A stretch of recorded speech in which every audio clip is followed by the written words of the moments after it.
I started with spoon carving a few years ago, and it was just pure curiosity.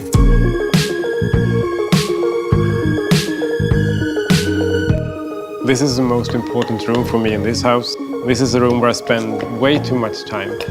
This is a room for creation and recreation. To fit in my collection, it has to be useful. And everything you see in here is tools that I use. And I got carving knife, and I got the spoon knife. And the spoon knife is like the bended one. I have no idea how many axes I have, and I have no idea how many knives I have, but there's way too many spoons in here. I use like 2 or 3 in the kitchen, and that's it. And I think there's like 200 or 300 laying around.